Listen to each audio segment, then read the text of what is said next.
జై శ్రీరామ్ అండి. బొట్టు పెట్టుకోలేదే? చర్చికి వెళ్దా మరి? ఆదివారం వెళ్తావా? చర్చికి వెళ్తాను అంటున్నావు మరి. అమ్మవారు గుడి దగ్గర అమ్ముకో తప్పులేదు, కానీ కొంచెం బొట్టు పెట్టుకోవాలి కదా.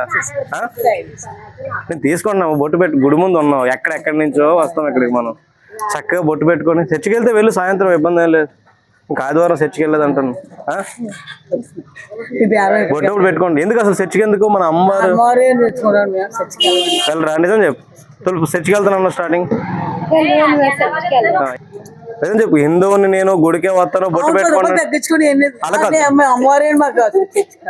బొట్టు పెట్టుకోండి, తీసుకుంటా. బొట్టు అర్థం లేరు, కరెక్ట్. నాకు తెలుసు. మన శివుని బొట్టు ఈబుదని పెట్టుకోవచ్చు. బొట్టు లేకుంటే అలా ఉండకూడదు కదా. మన ధర్మం ఎంత గొప్పది. మా అమ్మలా ఉన్న బొట్టు లేకుంటే అలా ఉంటే ఎలాగ?